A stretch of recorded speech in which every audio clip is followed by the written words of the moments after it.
Jacob wrestled with God and never walked the same again. The night was almost silent. Only the river moved beneath the darkness, cutting through the valley like a cold blade. Somewhere beyond the water, hundreds of men were approaching.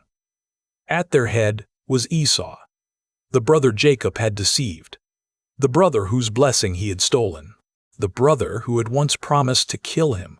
And now, after 20 years, Jacob was going home. He had left Canaan with nothing but a staff in his hand.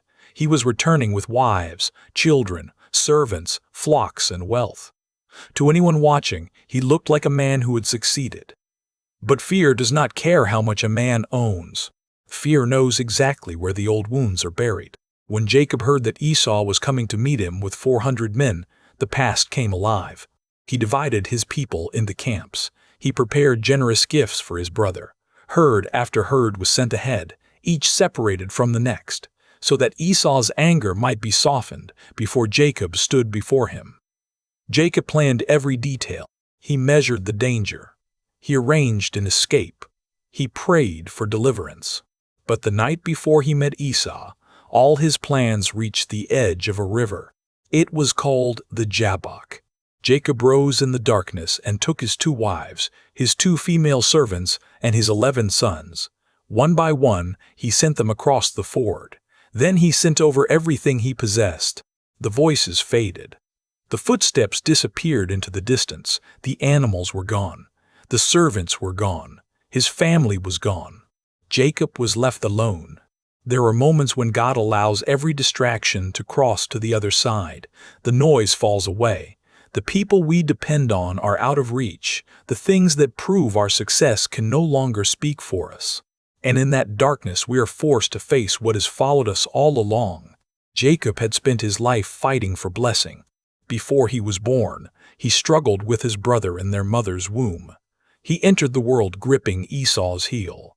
Even his name carried the memory of grasping, of reaching, of trying to take the place of another. Years later, he bought Esau's birthright for a bowl of stew. Then, wearing his brother's clothes and covering his hands with animal skin, he deceived his blind father. He took the blessing meant for Esau and fled before revenge could find him. Jacob was clever, patient, persistent. He knew how to negotiate, how to endure, and how to survive. When his uncle Laban deceived him, Jacob remained. When his wages were changed, Jacob adapted. When the flocks were divided, Jacob found a way to prosper. For 20 years, he had fought men and circumstances. Sometimes he won, sometimes he was wounded, but he never stopped grasping. Now beside the Jabbok, there was nothing left to bargain with. Then, without warning, a man seized him in the dark. Genesis does not tell us where the man came from. There is no introduction, no approaching light, no voice from the sky. One moment, Jacob is alone, and the next he is locked in a struggle that will last until dawn. They fell against the earth. Dust covered their bodies. Their feet slipped near the water. Jacob pushed, twisted, and held on. The stranger answered every movement with unrelenting strength. Minutes became hours. The river continued to move. The stars turned above them. Still, neither released the other. Jacob may have thought this was another enemy. Perhaps one more threat sent ahead of Esau. Perhaps a thief. Perhaps an assassin. But as the night deepened, the truth became harder to escape. This was no ordinary man. Jacob had once met God in a dream at Bethel. He had seen a stairway reaching toward heaven with angels ascending and descending. He had heard the promises given to Abraham and Isaac spoken over his own life. God had promised to be with him, to keep him, and to bring him back to the land. But this encounter was different. At Bethel, Jacob slept while heaven opened above him. At the Jabbok, he was awake, breathless, and covered in dirt. At Bethel, he received a promise. At the Jabbok, he was brought to the end of his own strength. The man wrestled with Jacob until the first trace of morning approached. Then the stranger saw that Jacob would not surrender. He touched the socket of Jacob's hip. Only a touch. No weapon, no violent blow, no long display of power. The same struggle Jacob had survived through the entire night was ended in an instant. His hip was put out of joint. Pain tore through him. The strength in his leg collapsed. Whatever confidence remained in his body disappeared. Jacob could no longer fight as an equal. But he did not let go. The wrestling changed. What had begun as resistance became dependence. Jacob was no longer standing by his own strength. He was clinging to the one who had wounded him. The man said, "Let me go, for the day has broken." Jacob answered, "I will not let you go unless you bless me."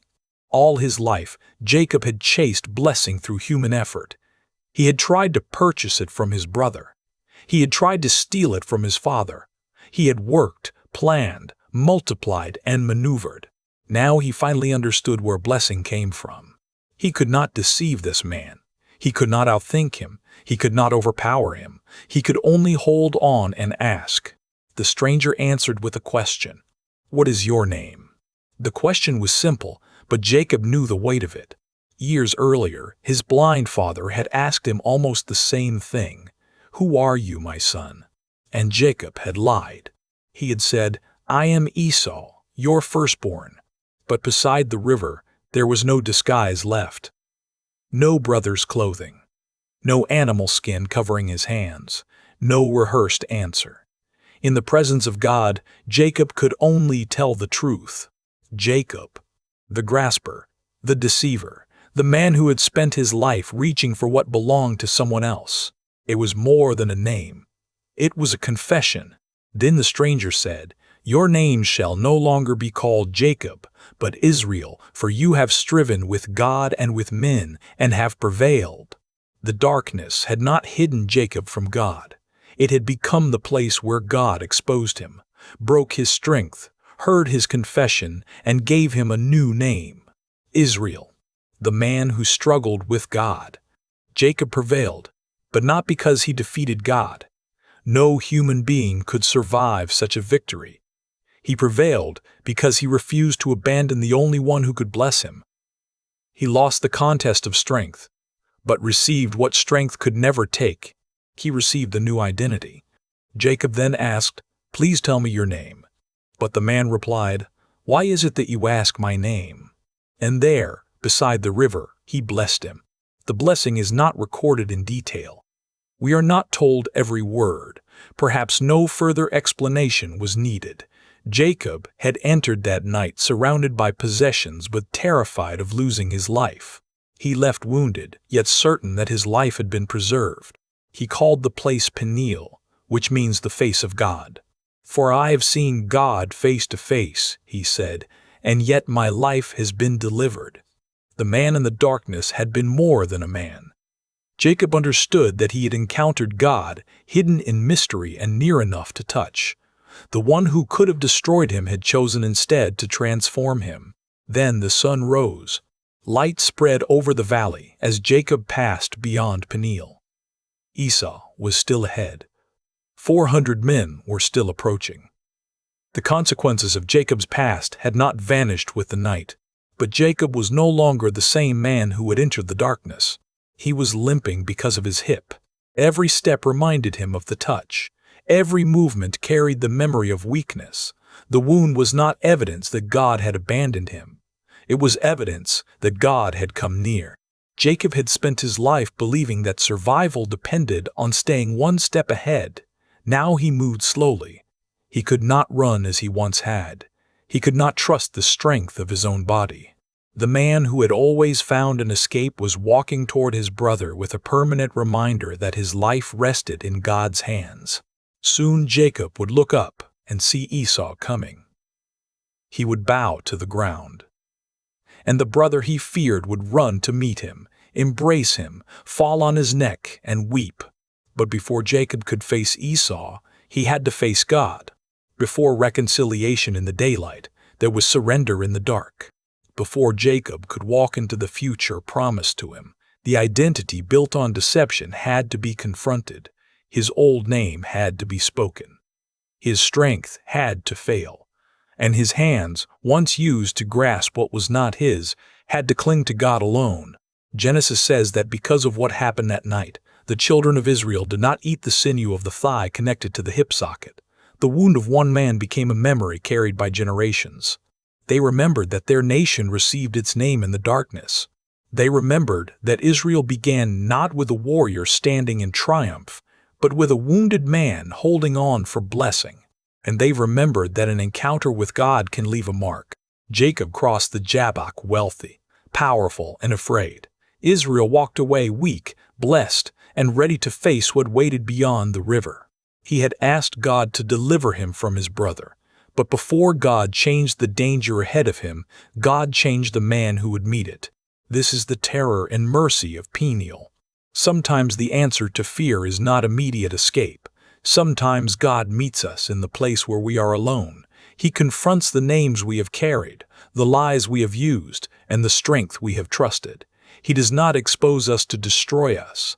He brings us to the end of ourselves so that we can finally receive what we could never steal, earn, or control. Jacob wanted a blessing without a wound. God gave him a wound that would keep the blessing before him for the rest of his life. From that morning on, every step told the story. The Limp said that Jacob had fought. The names said that God had shown mercy. The sunrise said that the night was over. And the man who crossed the river never walked the same again.